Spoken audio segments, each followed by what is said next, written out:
Well friends, आपका second season में स्वागत है। देन आर्जेंथोस मैंशन का सीन दिखाया जाता है। ड्यूकियल्स फ्रेश अप हो रहे थे एंड इवान के बारे में सोच रहे थे। देन कुछ समय पहले का टाइम दिखाया जाता है। ड्यूकियल्स कहते हैं, इवान क्या तुम ठीक हो? देन इवान कहती है, क्यों? आखिर क्यों? तुम्हें समझ क्यों नहीं आ रहा है? एंड रोते हुए कहती है, मैं तुमसे दूर भाग रही थी क्योंकि मैं तुम्हें नहीं देखना चाहती थी। तो फिर तुमने मेरा पीछा क्यों किया? एंड ड्यूकियल्स उसे हैरान होकर देखते हैं एंड कहते हैं, मुझे माफ़ कर दो इवान, लेकिन क्या तुम मुझे बता सकती हो क्यों?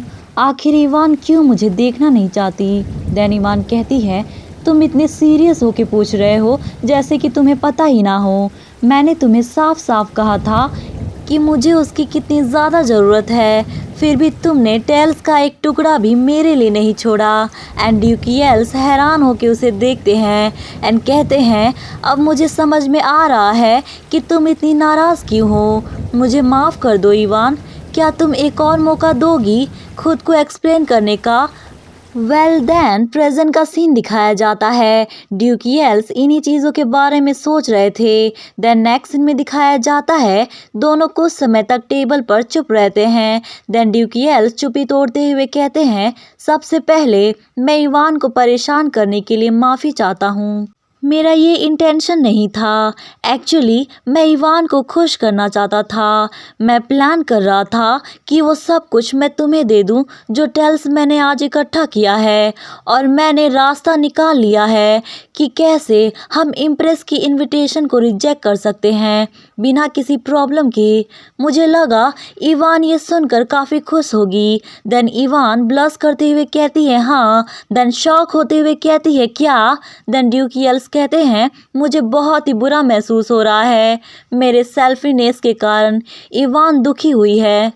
देन ड्यूकियल्स नील डाउन करते हैं तो इवान शॉक हो जाती है। देन ड्यूकियल्स कहते हैं, अगर मैंने इवान को पहले इसके बारे में बता दिया होता तो ऐसा नहीं हुआ होता। मुझे पता है कि इवान को कैसे बेहतर महसूस कराना है। एंड इवान मन में कहती है, मुझे ऐसा क्यों महसूस हो रहा है जैसे। देन ड्यूकियल्स से कहती है, ऐसा लग रहा है जैसे कि रॉडनिन मुझे पसंद करता है। एंड ये सुनते ही ड्यूकियल्स हैरान होकर उसे देखते हैं एंड इवान अपनी मुंह बंद करते हुए कहती है, ये मैंने क्या कह दिया? एंड उसका मुंह टमाटर की तरह लाल हो जाता है एंड कहती है, रोड, मेरा मतलब ये नहीं था। हाँ नहीं, मैं तुम्हें पसंद करती हूँ, लेकिन एक पर्सन के तौर पर। एंड ड्यूकियल्स मन में कहते हैं, इवान क्या तुम्हें अभी तक पता नहीं चला? एंड कन्फेस करते हुए कहते हैं, इवान मुझे नहीं पता कि तुम मेरे बारे में क्या सोचती हो, लेकिन मैं तुमसे। देन तभी हमेशा की तरह ड्यूक एंड बारिन की एंट्री होती है। फादर ड्यूक चिल्लाते हुए कहते हैं, इवान मेरी बच्ची, मैंने सुना कि तुम बारिश में भीग गई, आखिर क्या हुआ? देन बारिन कहता है, क्या तुम अपने साथ अम्ब्रेला नहीं लेके जा सकती थी? और सर्वेंट क्या कर रहे थे? एंड दोनों को ऑकवर्ड मूवमेंट में देख बारिन एंड ड्यूक शॉक्ड हो जाते हैं एंड कहते हैं, duke yes. Then next scene में दिखाया जाता है, ड्यूक आर्जेंथोस कहते हैं, मैंने सुना कि तुमने इम्प्रेस के इनविटेशन को रिजेक्ट करने का तरीका ढूंढ लिया है। देन ड्यूक यस कहते हैं, हाँ बिल्कुल। देन ड्यूक आर्जेंथोस उन्हें अजीब नज़रों से घूरे जा रहे थे एंड कहते हैं, वेल मैं सोच रहा था। देन तभी बारिन पूछ लेता है, लेकिन क्यों तुमने मेरा कपड़ा पहना है? एंड ड्यूकियल्स बेचारे घबरा जाते हैं एंड ड्यूक आर्जेंथोस कहते हैं, मैं भी यही पूछना चाहता था। एंड ड्यूक एंड बारिन उन्हें सख्त भरी नज़रों से घूर रहे थे। देन तभी इवान कहती है, आखिर आप दोनों के दिमाग में क्या चल रहा है? मैंने उन्हें कपड़े दिए क्योंकि वो बारिश में भीग चुके थे। देन ड्यूक आर्जेंथोस कहते हैं, अच्छा तो ऐसी बात है। वेल तो कौन सा तरीका ढूंढा है तुमने? देन ड्यूकियल्स कहते हैं, मैं आपको एक्सप्लेन करता हूँ। अगर आप इम्प्रेस के इनविटेशन को रिजेक्ट करते हैं जो हेड ऑफ सोसाइटी है, तो इसके वजह से आपकी पूरी फैमिली को ही पनिश किया जाएगा। ये काफ़ी अजीब कानून है ना? देन ड्यूक आर्जेंथोस कहते हैं, किसी ऐसी बात के लिए पूरे फैमिली को ही सज़ा देना कुछ ज़्यादा ही हो गया। देन ड्यूकियल्स कहते हैं, जब मैंने इम्पीरियल लॉ पर रिसर्च किया तो मुझे एक डॉक्यूमेंट मिला कि इस कानून की उत्पत्ति कैसे हुई थी। देन तीनों फैमिली एक साथ कहते हैं तो इसकी उत्पत्ति कैसे हुई थी। एंड ड्यूकियल्स मन में कहते हैं मानना पड़ेगा, क्यूटनेस तो इन फैमिलीज में फूट फूट के भरा है। देन बताते हैं ये कानून थर्ड इम्परर द्वारा लाया गया था उनकी इम्प्रेस के लिए, जो एक कॉमनर ओरिजिन की थी। कुछ नोबल्स लोगों ने इम्प्रेस की बैकग्राउंड पर अपनी आपत्ति जताई। वे अक्सर इम्प्रेस द्वारा आयोजित रॉयल इवेंट में शामिल नहीं होते थे, लेकिन इस कानून के आ जाने के बाद से थर्ड इम्प्रेस को उनका खोया हुआ सम्मान वापस मिल गया और वो खुद को इस एम्पायर की इम्प्रेस के रूप में स्थापित करने में सक्षम रही। हालांकि ये कानून सिर्फ एक पर्सन के लिए ही बनाया गया था। इम्प्रेस के जाने के बाद इम्परर ने कानून का दुरुपयोग रोकने के लिए एक धारा जोड़ी और वो इम्पीरियल ट्रेडिशनल लॉ में है। देन ड्यूक आर्जेंथोस खुश होते हुए कहते हैं तो वो धारा कौन सी है। देन ड्यूकियल्स कहते हैं इनविटेशन केवल इम्परर के अप्रूवल से ही जारी किया जा सकता है और उनके बिना जारी किया गया कोई भी इनविटेशन इम्परर या उनके रिप्रेजेंटेटिव द्वारा रद्द किया जा सकता है और रिप्रेजेंटेटिव इम्परर के खुद के बच्चे होते हैं। देन ड्यूक आर्जेंथोस कहते हैं अब मुझे समझ में आ रहा है, सिंस इम्परर बीमारी की वजह से बेड पर हैं तो वो अपनी अप्रूवल नहीं दे सकते। देन इवान कहती है जैसा कि तुमने कहा, क्या इससे कोई समस्या खड़ा नहीं हो सकता है। ये तो बिल्कुल इम्प्रेस को डायरेक्ट चैलेंज देने जैसा है और ऐसा तो हो ही नहीं सकता कि क्राउन प्रिंस उनका विरोध करे। देन बार्डिन कहता है दरअसल एक और रिप्रेजेंटेटिव है और वो है थर्ड प्रिंस। देन ड्यूक आर्जेंथोस कहते हैं ऐसा हो ही नहीं सकता कि वो इंटरवाइन करे। जैसा कि इवान ने कहा ये बिल्कुल इम्प्रेस को डायरेक्ट चैलेंज देने जैसा है, तो ये सवाल ही नहीं बनता। देन इवान कहती है अगर ऐसी बात है तो मैं किसी को भी मेरी वजह से मुसीबत में नहीं डालना चाहती। क्या मैं एक बार क्राउन प्रिंस की पार्टनर नहीं बन सकती? मुझे इसमें कोई भी एतराज़ नहीं है। देन तभी आवाज़ आती है लेकिन मुझे एतराज़ है। एंड तीनों शॉक्ड होकर ड्यूकियल्स की तरफ देखते हैं एंड ड्यूकियल्स कहते हैं मैं इससे बिल्कुल भी खुश नहीं हूँ। यदि कोई और समय होता तो मैं इवान के चयन पर विचार करता, लेकिन इस बार नहीं। अगर इवान क्राउन प्रिंसेस बन जाती है तो फिर उसके लिए पीछे मुड़ने का कोई रास्ता नहीं बचेगा। देन इवान कहती है क्या क्राउन प्रिंसेस, आखिर ये तुम क्या कह रहे हो? सो तुम्हारा मतलब है जो पर्सन क्राउन प्रिंस के साथ डांस करेगा वो जल्द ही उसका लाइफ पार्टनर बन जाएगा?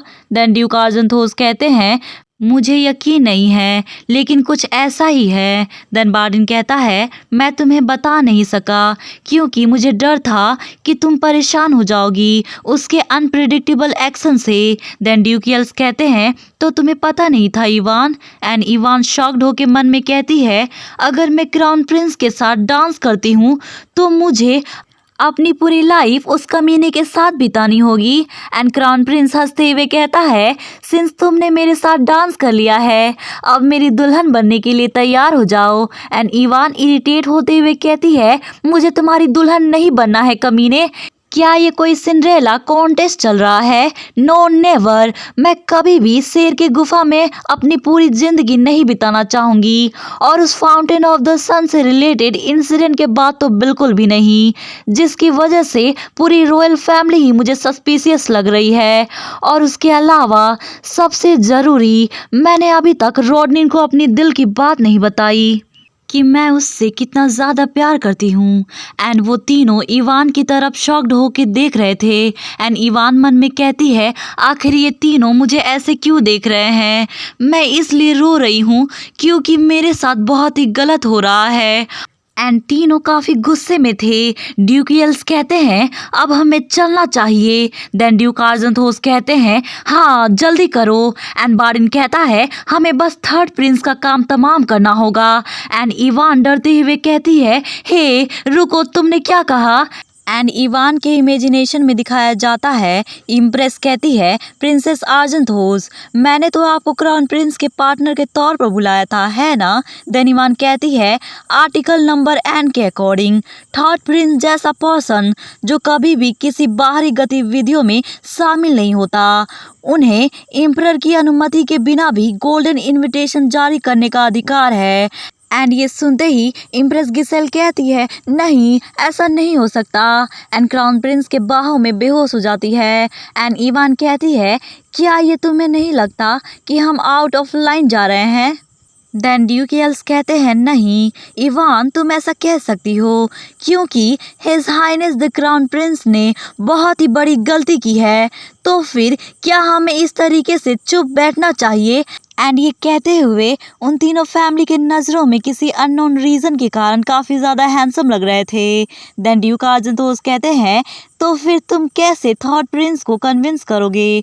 और उनसे मिलना उतना आसान नहीं है। देन ड्यूकेल्स कहते हैं, मुझे रास्ता मिल गया है तो सब कुछ मुझ पर छोड़ दे, बस मुझे ड्यूक की थोड़ी हेल्प चाहिए होगी। देन ड्यूक आर्जेंथोस कहते हैं, क्या मेरी हेल्प? देन नेक्स्ट सीन में थर्ड प्रिंस का खुफिया ठिकाने का सीन दिखाया जाता है। थर्ड प्रिंस फ्लिक्स चिल्लाते हुए कहता है, आखिर ये कौन सी हरकत है?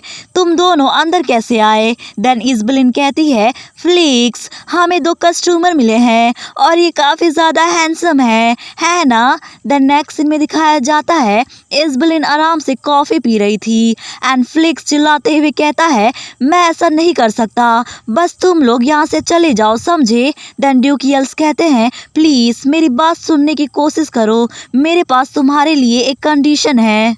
एंड थर्ड प्रिंस काफ़ी ज़ोरों से चिल्लाता है, आखिर अब सुनने के लिए बचा ही क्या है? एंड इज़बेलिन उसे शॉक्ड होकर देखती है, बेचारी डर गई थी एंड रोते हुए कहती है, फ्लिक्स, क्या तुम मुझ पर गुस्सा हो क्योंकि मैंने इन्हें बेवकूफ़ों की तरह अंदर ले लिया? देन फ्लिक्स कहता है, नहीं मदर, ऐसी बात नहीं है, मुझे माफ़ कर दे चिल्लाने के लिए। देन ड्यूक आर्जेंथोस कहते हैं, काफ़ी समय हो चुके हैं तुम्हारी मदर की ऐसी हालत हुए। देन थर्ड प्रिंस कहता है, आखिर आप कहना क्या चाहते हैं? देन ड्यूकेल्स कहते हैं, ये अपनी मामा को ठीक नहीं देखना चाहता। एंड ये सुनते ही थर्ड प्रिंस को काफ़ी ज़ोरों से गुस्सा आता है एंड कहता है, तुम यहाँ पर अपनी गंदी चालें चलना बंद करो। तुम्हें क्या लगता है कि मैंने अपनी मदर के इलाज ढूंढने के लिए कोशिश नहीं की होगी? मैंने सब जगह ढूंढा लेकिन मुझे उनके इलाज के लिए कुछ भी नहीं मिला। एंड चिल्लाते हुए कहता है, इस दुनिया में इसका कोई इलाज ही नहीं है। देन ड्यूकेल्स कहते हैं, his highness the third prince इस पैलेस के अंदर काफ़ी समय से कैद है। मेरे लिए जानकारी प्राप्त करना और इलाज ढूंढना इतना आसान नहीं था। देन थर्ड प्रिंस शॉक्ड होते हुए कहता है, क्या कहा तुमने? देन ड्यूकेल्स कहते हैं, मुझे पता है ये काफ़ी मुश्किल है विश्वास करना, लेकिन हम हर मैजेस्टी को ठीक कर सकते हैं। अगर तुमने ज़रा भी अंतर नहीं देखा तो मैं तैयार हूँ अपनी लाइफ इस रॉयल फैमिली को देने के लिए। देन नेक्स्ट सीन में दिखाया जाता है, पेम्बे कहता है, तुमने कहा था कि बाहर रहना बेहतर है ना? देन इवान कहती है, हाँ बाहर काफ़ी बेहतर महसूस हो रहा है। देन पेम्बे कहता है, क्या तुम्हारे साथ कुछ बुरा हुआ है? देन इवान कहती है, नहीं ऐसी बात नहीं है।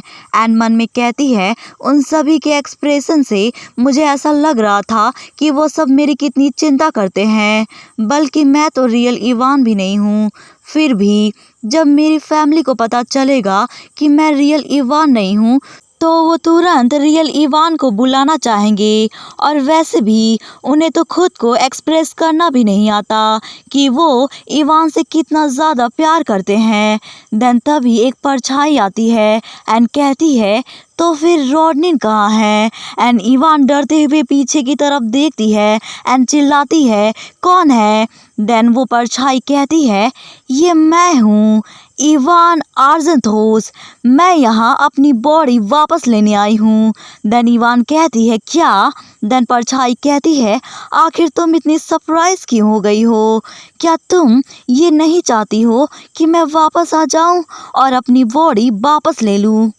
तो मुझे वापस दे दो मेरा नाम, मेरी पोजीशन और मेरा प्यार जो सिर्फ मुझे मिलना चाहिए था। सब कुछ मुझे दे दो। देन तभी पीछे से कोई इवान पर चाकू से हमला करता है एंड पैम्बे उसे रोकता है और किसी अननोन रीज़न की वजह से वो असैसिन नीचे गिर जाती है। उसके मुंह से ब्लड आने लगता है और परछाई जो होती है वो वापस उस असैसिन के अंदर चली जाती है। एंड इवान कहती है, आखिर इस दुनिया में चल क्या रहा है, तुम कौन हो? एंड इवान उसे देखकर शॉक्ड हो जाती है एंड कहती है, तुम तो कोर्डेलिया हो। एंड पैम्बे शॉक्ड होते हुए कहता है, ये तो वही वुमन है जिसने मुझे इस मैंशन में जासूसी के लिए भेजा था। देन इवान कहती है, क्या? एंड मन में कहती है, इसका मतलब है वो डार्क मैजिशियन जिसने अपने ही फैमिलियर को मुझ पर जासूसी करने के लिए भेजा था, वो और कोई नहीं, कोर्डेलिया है। देन कोर्डेलिया कहती है, काफ़ी समय हो गए हैं इवान और पैम्बे, मैंने तो तुम्हें पहचाना ही नहीं। देन पैम्बे कहता है, क्या तुम मुझे ढूंढते हुए यहाँ आई हो? देन कोर्डेलिया कहती है, ऑफ कोर्स, तुम मेरे कीमती फैमिलियर जो हो। एंड इवान कहती है, तुम कैसे एक डार्क मैजिशियन हो सकती हो? देन कोर्डेलिया कहती है, मुझे लगता है कि तुम काफ़ी ज़्यादा उलझन में लग रही हो लेडी इवान, तुम सरप्राइज्ड हो गई। देन इवान मन में कहती है, सरप्राइज्ड होना एक अल्प शब्द है। ओरिजिनली तुम नॉवल की हीरोइन मानी जाती थी जिसने सभी को बचाने के लिए ब्लैक मैजिशियन से लड़ाई लड़ी, एक एंजेलिक प्रोटैगनिस्ट जो किसी से कम नहीं है और जिसे मैं बहुत ही ज़्यादा पसंद करती थी, वो वास्तव में एक असासिन निकली। देन कोर्डेलिया कहती है, अजीब बात है, मुझे लगा कि तुम्हें पता होगा और तुमने मुझे जानबूझकर बुलाया है। देन इवान कहती है, तुम्हारे कहने का क्या मतलब कि मुझे पहले से ही पता था? देन कोर्डेलिया कहती है, रोडिया जड़ी बूटी, बात बम, और तुमने तो पैम्बे का नाम ही उस पर अटैच कर दिया। मुझे लगा कि पैम्बे को बंधक बनाना एक स्पष्ट धमकी थी। एंड इवान मन में कहती है, क्योंकि मुझे उसके पीछे के ब्लैक मैजिशियन के बारे में पता लगाना था और ये मैं सीक्रेट गिल्ड के माध्यम से पता लगाना चाहती थी, क्योंकि मुझे उसका सामना इस हालत में नहीं करना था। देन कहती है, तुम्हें कैसे पता चला कि पैम्बे मेरे पास है? देन कोर्डेलिया कहती है, क्या तुम्हें पैम्बे ने नहीं बताया कि उसका रियल मास्टर कौन है और किसने उसे भेजा है? देन पैम्बे इवान की तरफ देखते हुए कहता है, नहीं, मुझे नहीं पता था क्योंकि मैंने अपनी याददाश्त खो दी थी और तब वापस आई जब मैंने इस वुमेन का फेस देखा। देन कोर्डेलिया कहती है, तो फिर तुम्हें याद होगा कि मैंने तुम्हें प्रिंसेस इवान की हत्या करने के लिए ऑर्डर दिया था। देन पैम्बे डरते हुए कहता है, नहीं, मुझे ऐसा कोई भी ऑर्डर नहीं मिला था। देन कोर्डेलिया कहती है, हालांकि प्रिंसेस की हत्या असफल रही, फिर भी ये ठीक है, पैम्बे के यहाँ होने के कारण मुझे आपसे अकेले मिलने का बेहतरीन मौका मिला है। देन पैम्बे इरिटेट होते हुए कहता है, हे, तुम अपनी बकवास बंद करो, समझी? देन इवान कहती है, क्यों? आखिर क्यों तुमने अपना फैमिलियर मेरे पीछे लगाया? एंड चिल्लाते हुए कहती है, तुम मेरा पीछा क्यों नहीं छोड़ती? देन कोर्डेलिया कहती है, मुझे यकीन नहीं हो रहा है कि तुम्हारे मुंह से मुझे ये सुनने को मिल रहा है। क्राउन प्रिंस को मुझसे छीन लेना ही काफ़ी नहीं था तुम्हारे लिए, बल्कि तुमने तो मेरा पूरा प्लान ही चौपट कर दिया। देन इवान कहती है, क्या? देन कोर्डेलिया कहती है, दिखावा करना बंद करो, तुम्हें सब कुछ पहले से ही पता था, है ना, कि मैं एक ब्लैक मैजिशियन हूँ। इसके अलावा मैं नोबल्स को अपने प्रभाव में लाने के लिए त्वचा रोग उनके बीच फैलाई थी, तुम्हें पहले से ही पता था, वरना तुम सभी रोडिया जड़ी बूटी को सही समय पर नहीं खरीदी होती। एंड इवान मन में कहती है, क्या स्किन की बीमारी? तो इसके पीछे कोर्डेलिया का हाथ है। देन कोर्डेलिया मैजिक का यूज़ करते हुए कहती है, अब तुम क्या कहती हो? इससे कुछ भी फर्क नहीं पड़ने वाला है, मैं तुमसे छुटकारा पाऊंगी और इसके बाद तुम कुछ भी नहीं कर सकती हो। देन तभी पैम्बे कहता है, रुक जाओ, अगर तुमने ये फायर का यूज़ किया तो मैं भी खतरे में पड़ जाऊंगा। एंड इवान मन में कहती है, आखिर सब कुछ इतनी जल्दी बदल कैसे गया? क्या ये सब मेरे कारण है? आखिर इस समय तुम्हारा चेहरा मेरे दिमाग में क्यों आ रहा है रोडनीन? फादर और ब्रदर, क्या ये मेरा आखिरी समय है?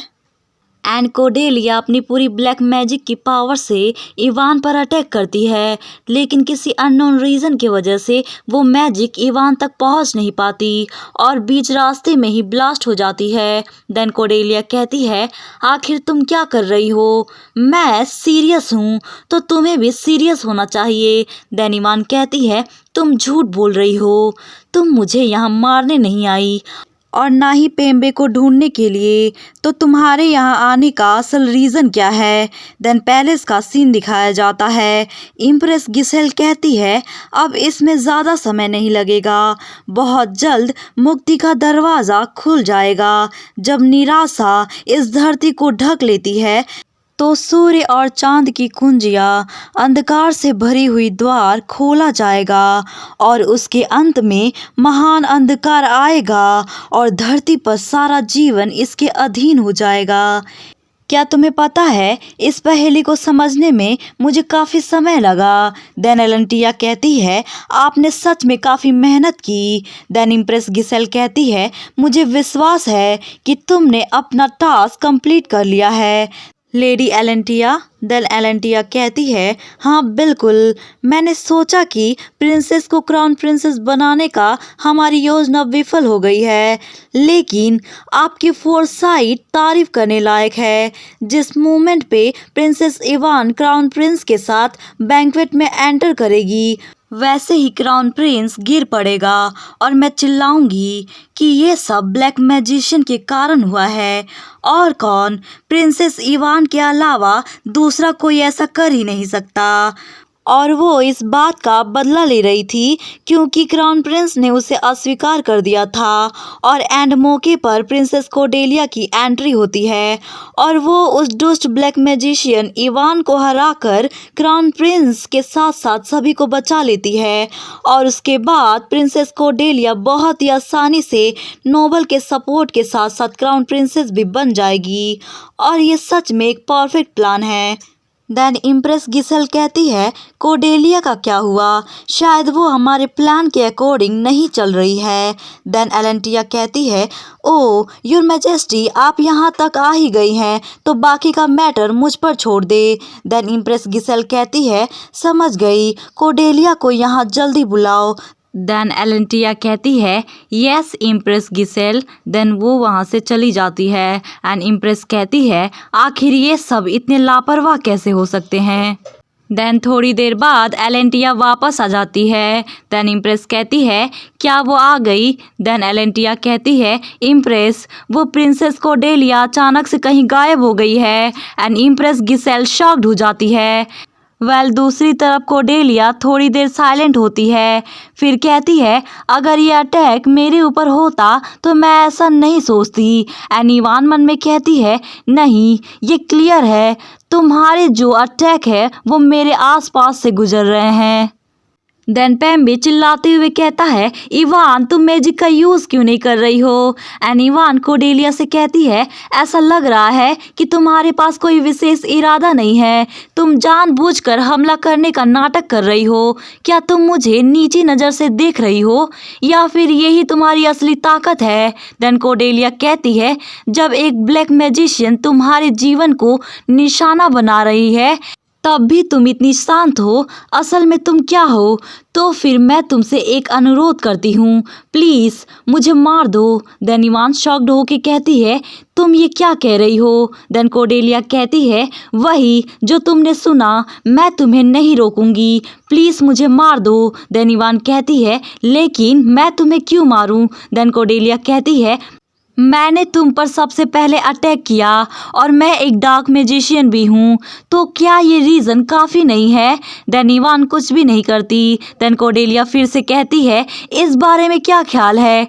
अगर तुम मुझे नहीं मारी तो तुम जिन लोगों की परवाह करती हो वो फ्यूचर में मेरी वजह से खतरे में पड़ सकते हैं, तो फिर तुम्हारा माइंड चेंज हुआ कि नहीं? देन इवान कहती है, आखिर तुम कहना क्या चाहती हो? देन कोडेलिया कहती है, मेरे पास समय नहीं है तुम्हें एक्सप्लेन करने के लिए। अगर तुम मुझे डायरेक्ट तरीके से मारना नहीं चाहती तो पेम्बे को मार दो, इस तरीके से मैं भी मर जाऊंगी। देन पेम्बे डरते हुए कहता है, हे तुम्हारा दिमाग खराब है, मुझे क्यों मरवाना चाहती हो? एंड बेचारा पेम्बे डरते हुए इवान की तरफ देखता है एंड इवान उसे अपनी हाथों में ले लेती है एंड कोडेलिया से कहती है ठीक है जैसी तुम्हारी इच्छा। देन पेम्बे रोते हुए कहता है प्लीज़ मुझे मत मारो ना। एंड इवान कोडेलिया से कहती है अगर तुम्हारे पास कोई अंतिम इच्छा है तो मुझे बता सकती हो। देन कोडेलिया कहती है कुछ भी नहीं। देन इवान कहती है तो फिर मैं मारने जा रही हूँ। एंड पेम्बे चिल्लाता है नहीं इवान ऐसा मत करो इसमें मेरी क्या गलती है एंड मरने का नाटक करता है। देन इवान कोडेलिया के करीब आते हुए कहती है तो तुम सच में मरना चाहती हो है ना। एंड पेम्बे कहता है वेल मेरा नाटक कैसा था, क्या ये क्राउन प्रिंस की वजह से ऐसा कर रही है। देन इवान कहती है तुम्हें क्या लगता है जैसा तुमने कहा और वैसे ही मैं तुम्हें मार दूंगी। जब तक तुम मेरे सभी प्रश्नों का उत्तर नहीं दे देती तब तक मैं ऐसा कुछ करने वाली नहीं हूँ समझी। एंड इवान पेम्बे से कहती है पेम्बे इसे बंधक बना लो। देन कोडेलिया कहती है अब जो पूछना है तुम पूछ सकती हो मेरे पास टाइम नहीं है। देन इवान कहती है तुम बार बार क्यों कह रही हो कि तुम्हारे पास टाइम नहीं है, क्या कोई इस तरीके से उपकार मांगता है। देन कोडेलिया कहती है मैं पहले से चुपके से बाहर आई हूँ। देन इवान कहती है तो तुम परमिशन लेके भी तो बाहर आ सकती थी। देन कोडेलिया कहती है अगर मैं ऐसा कर सकती तो ज़रूर करती। देन इवान कहती है तुम मुझे सीधे उत्तर क्यों नहीं दे रही हो, तो फिर सबसे पहले बताओ वो परछाई जो मेरे सामने आई थी वो क्या है। देन कोडेलिया बताती है ये एक ब्लैक मैजिक है जो पर्सन के मन में चिंता को एक परछाई के रूप में दिखाई देता है। यह एक भ्रम है जो केवल मैजिक के लक्ष्य को ही दिखाई देता है। देन इवान कहती है अच्छा तो ऐसी बात है। देन कोडेलिया कहती है लेकिन मैं काफ़ी ज़्यादा क्यूरियस हूँ कि प्रिंसेस ने क्या देखा होगा। देन इवान इरिटेट होते हुए कहती है ये सीक्रेट है और वैसे तुमने पहले क्या कहा कि तुमने स्किन की बीमारी का यूज़ किया नोबल्स का फेवर जीतने के लिए, तो तुम भी स्किन की बीमारी फैलाने में शामिल थी। देन कोडेलिया कहती है मुझे नहीं पता कि तुम्हें इसके बारे में कितना नॉलेज है लेकिन मैं तुम्हें बस इतना ही बता सकती हूँ कि ये एकमात्र जरिया था कोडेलिया को क्राउन प्रिंसेस बनाने का। ऑथर रोगनील जिन्होंने त्वचा रोग के लिए इसका उपयोग करने का सुझाव दिया था। प्रिंसेस बनने की चाहत में मैंने उनका प्रस्ताव स्वीकार कर लिया। भले ही मैं क्राउन प्रिंस के साथ रोमांटिक रूप से शामिल हो जाऊं, मेरी बैकग्राउंड और मेरी ओरिजिन क्राउन प्रिंसेस बनने के मार्ग में बाधा डालने लगी। उसने कहा ये बीमारी फैलेगी और मैं उसका दवा बांटूंगी और मैं इससे नोबल का समर्थन आसानी से जीत सकूंगी, तो फिर मैं क्यों मना करती। और अंत में बीमारी तो ठीक हो जाएगी, इसलिए मुझे इसके कारण कोई समस्या नहीं थी। देन इवान कहती है इतनी आसानी से तुमने कह दिया लेकिन तुम्हें आइडिया भी है इसकी वजह से कितने लोगों को चोट पहुंची है। देन कोडेलिया कहती है सॉरी लेकिन मेरे पर्सपेक्टिव से ये एक छोटी सी समस्या है इसलिए मैं उन लोगों के लिए सॉरी फील नहीं करती हूँ।